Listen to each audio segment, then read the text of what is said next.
આજે ગુજરાતમાં અલગ અલગ જિલ્લાઓથી ખેડૂતો અમદાવાદ ખાતે એકત્ર થયા છે. જવાનું હતું ગાંધીનગર, પણ મંજૂરી આપવામાં નથી આવી. જે વીજ થાંભલાઓ નાખવામાં આવી રહ્યા છે તેના વિરોધમાં ખેડૂતો હવે લડી લેવાના મૂડમાં છે. અત્યારે વાવથરાથી જે શંકર ચૌધરીનો પણ મત વિસ્તાર કહેવાય, બનાસકાંઠાના સાંસદ જ્ઞાનીબેન ઠાકોરનો પણ વિસ્તાર કહેવાય ને આ વિસ્તારમાંથી ખેડૂતો પણ આવ્યા છે. તો ખેડૂતો શું કામ અહીંયા આવ્યા છે, શું તેમની સમસ્યા છે ને શું કહી રહ્યા છે તેઓ સરકારને, તેમની સાથે વાતચીત કરીએ. કાકા, શું નામ આપનું? માનવભાઈ રાજપૂત. ક્યાંથી આવ્યા છે? વાવ તાલુકાના અસારા ગામથી. શું કામ આજે ખેડૂતો અમદાવાદમાં ભેગા થયા છે? શું કારણ અમદાવાદ આવવાનું? આજે અમારા ખેડૂતોના વિવિધ પ્રશ્નો જેવા કે અદાણી, અંબાણી અને બીજી અનેક પ્રાઇવેટ કંપનીઓના જે વીજળીના થાંભલા 700 કેવી, 266 કેવીના, 1100 કેવીના જે નીકળે છે, જે જમીનમાં આડેધડ જેમ ફાવે તેમ ખાડા ખોદી ગમે તેવો પાક ઊભો હોય તો પણ એ લોકો ખોદી અને પોલીસ પ્રોટેક્શન સાથે આવી થાંભલા ઊભા કરીને જતા રહે. ખેડૂતને પૂરતું વળતર પણ આપતા નથી.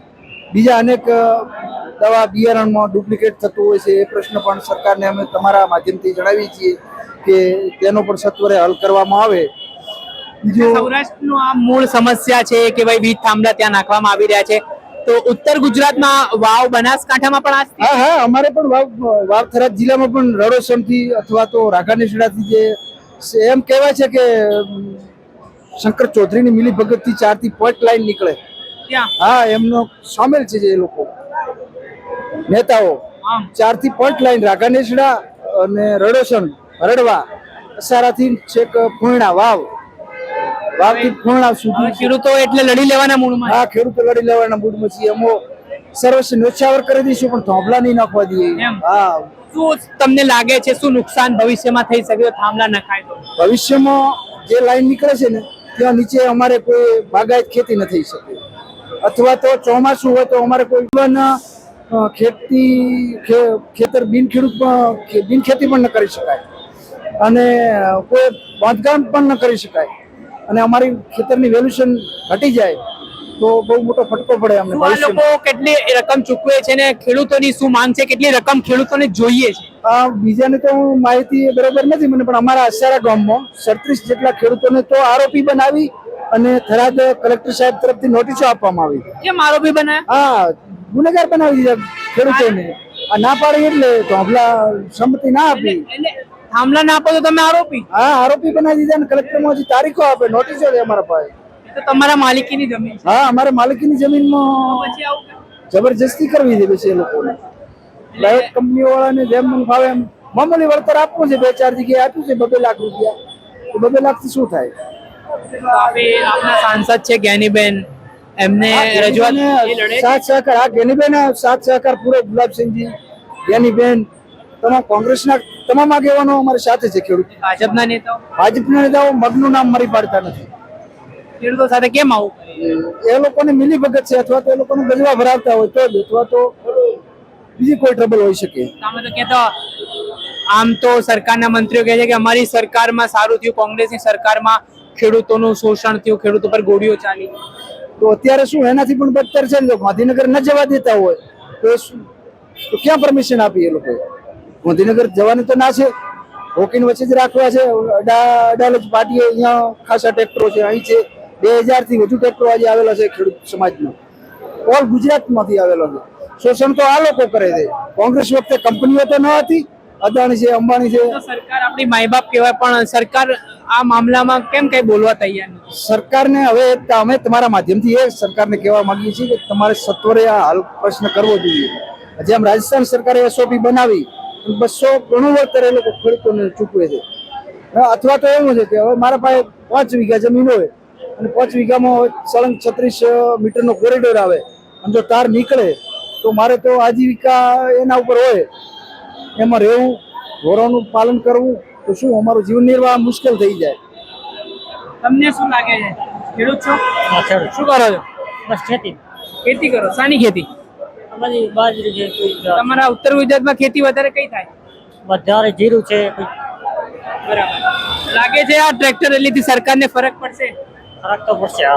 હા, પણ આ તો ન્યાય મળતો નથી, એ વાત છે.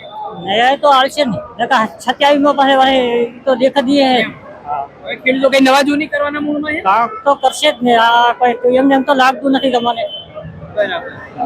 તો સરકાર તો આવું કહે છે કે જો ખેડૂતોને કોઈ હેરાન કરશે તો અમે એને જેલમાં પૂરી દઈશું, ખેડૂતો માટે અમે હિતાવહ છે વિચારીએ છીએ. અદાણીને ને અંબાણીને ને ઈયોને ગાદીમાંથી બેહાડશે. એમ હા, હવે ખેડૂતોને તો કોઈ એનો કોઈ ન્યાય જ નથી. ખેડૂતોની સરકાર નથી, ના, કોઈ ગતું નહીં. તો કોની સરકાર? સરકાર ઉદ્યોગપતિની. ઉદ્યોગપતિ. હા, કેમ એવું લાગે તમને? હવે અહીંયાના જે ગમે એટલું જે દેણું માફ થતું હોય ખેડૂતોનું ના થાય એટલે શું સમજવું? એ તો તમને કયું ખબર નથી. એવું અત્યારે માફ નથી થયું. એમએસપી માં ભાવ લેવાય છે કે નહીં? એમએસપી મુજબ એમએસપી ને ભાવ લેવો અત્યારે તો કઈ મળતું નથી. ને ખાતર બિયારણ બધું મળી રહે છે સમયસર? ના, ખાતર કઈ મળતું નથી. કેમ? હેરાન ગતિ છે. સરકાર તો કહે કે બધું પૂરતો જથ્થો છે. 2 નંબરમાં લાવવાનું હોય. નથી મળતું. ના, નિયમ સરકાર વસ્તુ મળતી જ નથી. ખેડૂતોને કઈ મળતી નથી. આ બીજાને મળે છે બસ. જેને મળીએ. હા, ચોક્કસથી આ જે ખેડૂતો છે અહીંયા આપ જોઈ શકો છો દ્રશ્યમાં કે જોવા મળી રહ્યા છે.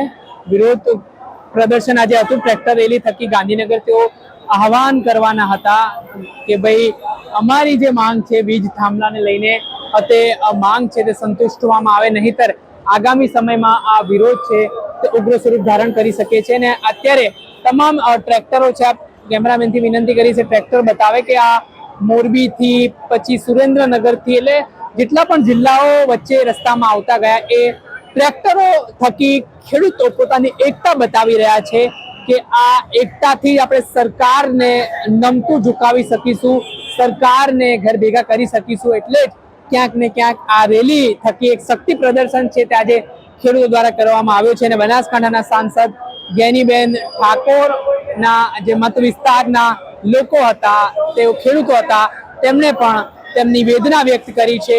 અને ખેડૂતોના માથે જે અત્યારે માનવ સર્જિત આફત તૂટી પડી છે તેના કારણે ખેડૂતોમાં પણ રોષ છે. દર્શક મિત્રો, આવા જ વિડીયો જોવા માટે નવજીવન ન્યૂઝ જોતા રહો, લાઈક કરો, શેર. વૈષ્ણવજન તો તેને કહીએ જે પીડ પરા